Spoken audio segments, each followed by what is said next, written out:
Okay, we're going to start with chapter 3. I'm going to go on. You have the slides available in your modules, and I'm going to start on slide 6.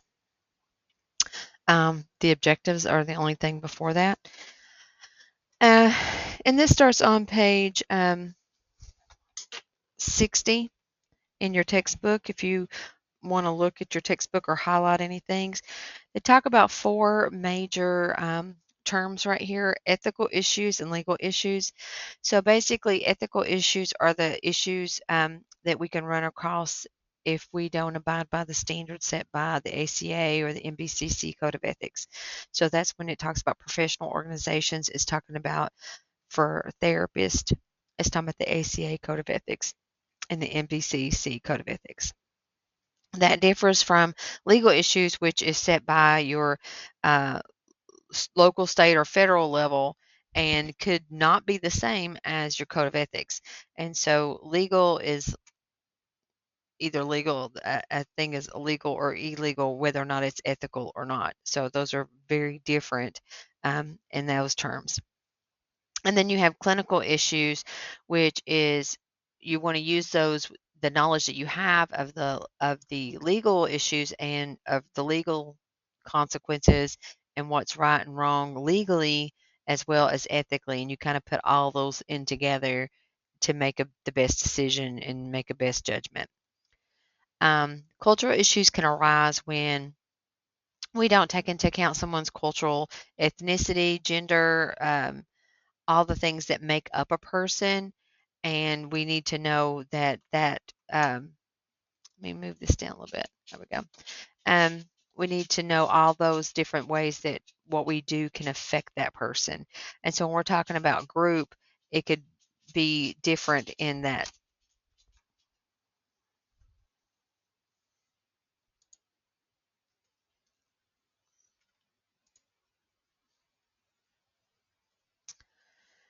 Okay. And the first part that it talks about in your chapter outside of those terms is how important it is when you are bringing someone into a group or even considering someone for a group or someone's even considering participating in your group is the informed consent. And the informed consent gives a person a wealth of information. It tells you what kind of group you're going to have, what the purpose of the group is, how that group interacts, what the sessions and structure is like. Um, what do you expect of them if they do come in, and what can they expect from you? Um, Sometimes groups are involuntary or sometimes they're voluntary. So just, recognize when somebody is mandated to come to a group, how that could impact their ability to want to share, open up. Um, they need to really know about the basic information of why they're there, what information they're going to have that could be shared, and with whom. Um, and uh, it talks about just don't assume just because somebody's mandated that they don't want to change. When I work with a mandated person, I always just say, like, I'm not the one forcing you to come here. We want to work on whatever is most important to you, um, and just try to be real open and make sure that they understand, like, this is the rules of your mandation, you know, um, but I'm still doing my job, and my job is separate from whatever reason that you came here. I just try to be very transparent in the sense that um, I'm here to help and I'm here for them. It doesn't matter to me if they're voluntary, involuntarily, but I want them to benefit from whatever services are being provided. So I think just transparency is always very important, especially when it comes to someone possibly wanting to leave a group, or they have the right to leave the group, whatever the consequences are. If the person is mandated, you just have to make sure that they're fully aware of what happens if they decide to leave the group. Um, uh, you got to also make sure that other people aren't trying to force them to be in the group that they don't want to be in, especially other members. Um, and that's where it leads down to some risk factors. Part of your informed consent is to talk about like misuse of power. The group leader for one, but there's other people in the group that could misuse power. Um, and your informed consent starts on page 62, and these risks start on page 65. And so, as a group leader, if you haven't developed appropriate skills, you can misuse your power. You want to encourage collaboration. You want to encourage empowerment. You want it to be a group led group. You don't want it to be where it feels too structured in the sense that people are afraid to talk. Um, your self disclosure of how much you self disclose needs to be minimal and for a reason. It should only be for the purpose of benefiting someone in the group, not just to chime in your parts that someone else like you ever like I always call it tit for tat. Like if you're having a conversation with somebody and they say something and then you got oh yeah that I did that and then and then they go and you go back and forth. You want to really avoid that type of self disclosure because what you really do there, even though it seems very conversational, the issue is that you make the sessions or the group time as equally about you as it is about them, and it's their group, not yours. You're the one residing over the group, leading the group, encouraging the group. So keep your focus in a therapeutic setting. Confidentiality is really tricky in a group because you can promise confidentiality to a degree. Obviously, if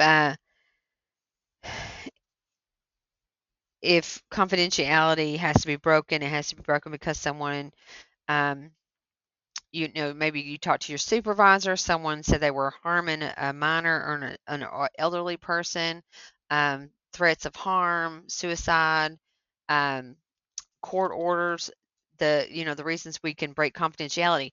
But for a mandated person, that even becomes less easier because we might have to disclose certain things to whoever mandated them to group, and so those things need to be very much discussed right up front with your person of what you will be disclosing about them. um, the second hard part about confidentiality is that you can promise confidentiality to that degree on your part. However, you cannot promise that confidentiality to them from each other. So there's always an issue when it comes to confidentiality in groups when you're constantly reminding the group members how important it is for them to keep each other's confidentiality. And we'll talk a little bit more about issues where confidentiality can get tricky with groups. The next one is on page 67. This list is, if you want to look at it, is scapegoating. And that's just like how people in any group kind of start putting everything on one person, blaming. So you've got to really watch out for any individual getting ganged up on or being targeted as a scapegoat. It is your role as the leader of the group to monitor those things and to squash it very quickly. Um, Confrontation uh, often needs to happen. You can do general confrontation. You can do different types of confrontation. Uh, but don't do confrontation that doesn't benefit the client. Um, Confrontation needs to have a role. It's like any skill and any technique that you use in therapy. There needs to be a reason for it, not just because that's what you want to do. So make sure that if you confront, that it's to lessen any risk or to help the client. I've got a hair trying to go in my mouth. Sorry. Um, you can't eliminate every risk that you might have in group by conversations and by going over informed consent. It's a well-developed skill to lead a group, and some people really like it. Um, it's one of those things that hopefully in the program you'll get to see, like, is this for me or not? Um, and just see if it's something that fits for you. A lot of people really like groups. Um, so on page 68, it starts talking in more detail about confidentiality. And this is where we were talking about in the informed consent, you have to talk about how when confidentiality can be breached from you as the leader, and what ethics you have to uphold. But you also have to talk about, like, the fact of how important it is for each member to hold confidentiality. But the reality of it is, you can't there's no real punishment for breaching confidentiality. I mean, the members may treat a person differently, but it's not against the law for them to breach confidentiality. And so a constant reminder of how important it is. People are sharing very personal things. It's very important that they don't talk about things outside of the group, that they don't share things. Um,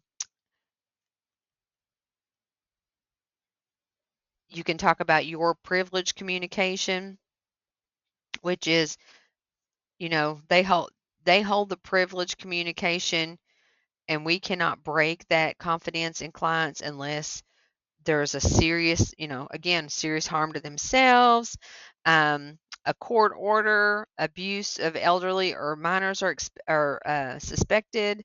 Um, they give you actual written consent to do so, but reminding each group member that it is very important for them also to hold that confidentiality for each other to maintain the working trust of a group. It's very important. Um, when I run groups, I always try to have them make the rules when they first come in, like they make their own rules, and I think that helps a lot because it's not me specifically saying something. I might have to add something they forgot, but when they talk about, like, what's said here stays here, that's them saying how important confidentiality is to them too. Um, it also talks about how when we're talking about confidentiality and it's group member to group member, how, you know, people have all these social medias and post everything, about their lives on social media, about how it's not okay to, like, take pictures in group and post things about group. Um, it's just not okay. The other big thing is multicultural dimensions, and that is really important because different cultures have different ideas on confidentiality. Um, some cultures, they are very open with their family, and some cultures it's a very taboo to go to therapy. So all those things need to be taken into consideration as well.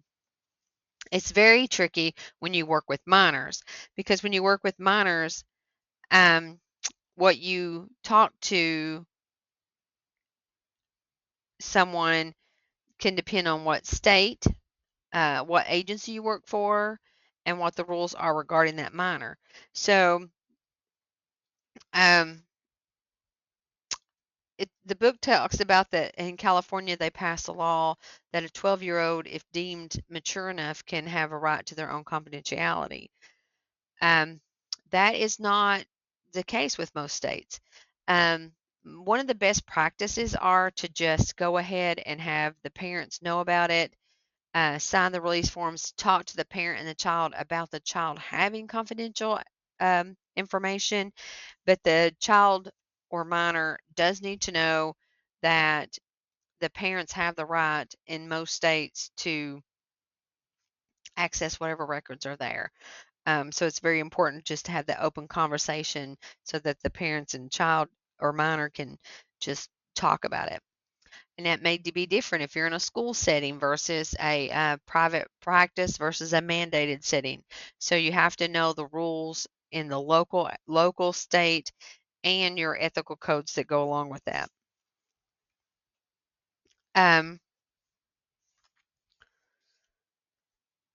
on page 74, there's a summary guidelines regarding confidentiality. I think we've hit most of those. Um, yeah, yeah, we've hit all those. And then the role of leaders, values, and groups. So one of the big and important things that you have to remember is we all bring our own ideas, our thoughts, our opinions, our values, and they use they're important to us. They belong to us, and that is absolutely great. But we don't have the right to impose those on anyone else, especially in our role as a therapist. And so it talks about just making sure that you recognize that. And on page 76, they talk about a term called ethical bracketing, which I think is the next slide. Yeah. Um, ethical bracketing is where you intentionally like set aside. Some people say like leave it at the door or whatever, but it's really a way to like be in the moment with the people that you're serving and not let your stuff interfere with what's going on or what needs to happen in their treatment.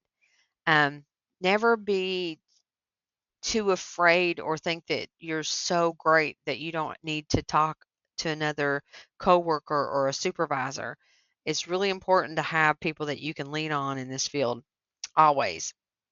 You don't ever get past the point of needing to bounce some things off of a consultant in some way. Uh, and always know your ACA codes of ethics. Um, so, like for your ethical codes, we're going to go over those in chapter 5. When you're working with an individual, you want to make sure that you take their culture into consideration, that whatever assessments or techniques, or even your treatment plan and how you gave them a diagnosis, that it matches with the diversity of that person. Um, sometimes it's really hard when there's like a group norm, but there's um, a cultural difference where that doesn't match up. So you want to make sure that you pay attention to any cultural differences, diversity concerns, that you can make sure that everybody feels welcome. Um, at the end of your chapter on page 79, it talks about social justice approach. And this is really talking about recognizing power and privilege and discrimination and oppression, how that can impact people and how they can um, act or react differently inside of a group, um, depending on their own things that they bring to the table. So your perspective should always be to promote empowerment of the people uh, and working with them in a way that talks about intersectionality, how differences can impact views and perception and lived experiences. And so that's really an important factor of understanding all of your group members. We don't know always what someone's coming in with trauma or what conflicts, internal conflicts that they have. And so it just really is important for us to monitor things that we say and how we say it to where it doesn't disrespect another person or seem biased or discriminatory in any way. But also not just what we say, but also what is true about us, what is true about how we think about other people, and and if you find yourself in a situation to where you notice that you have some type of bias, just make sure that you seek supervision and really talk to someone about how to not let that affect another person that you're providing services to. We all have biases to some degree. We're human. But how we deal with them as a professional is what we need to focus on when we're providing services. Okay, so when we look at our ethics, the ACA, APA, and the National Association of Social Workers, this is on page 81, clearly states that discrimination on the basis of minority status, be it race, ethnicity, gender, or sexual orientation, is unethical and unacceptable.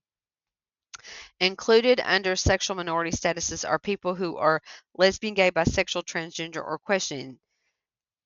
So this is focusing on the LGBT group of making sure that they are that that the group leader facilitates safety and inclusion, that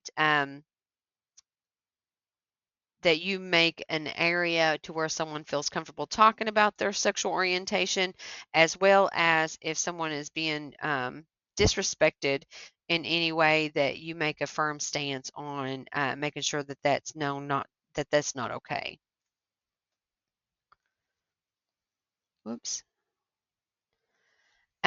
Ethical concerns in using group techniques. That is over on page 83.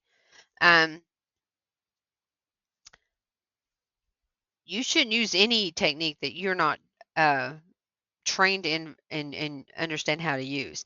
So you're not supposed to be using anything you're not familiar with. You're not supposed to be using anything that makes you more powerful, or to make any animosity come up between groups or pressure members, um, or even trying to change someone else's belief systems.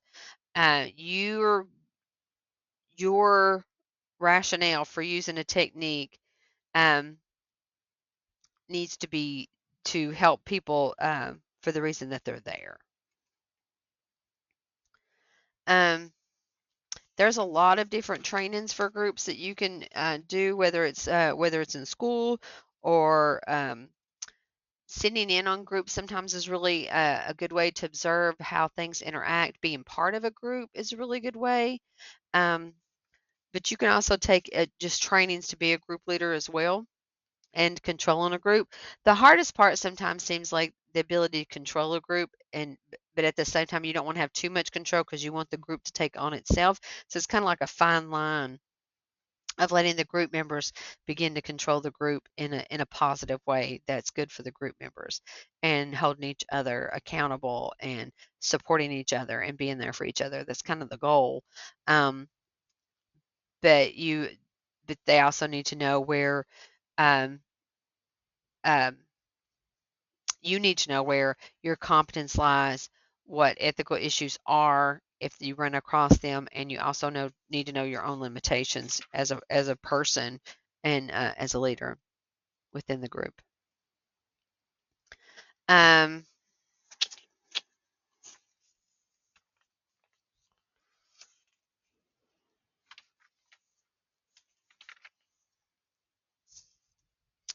Best practices guidelines. Um,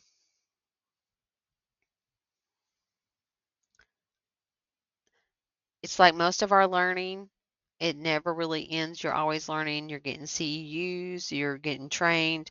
Um, you're identifying where you need to grow. Um, and you seek supervision when needed. Um,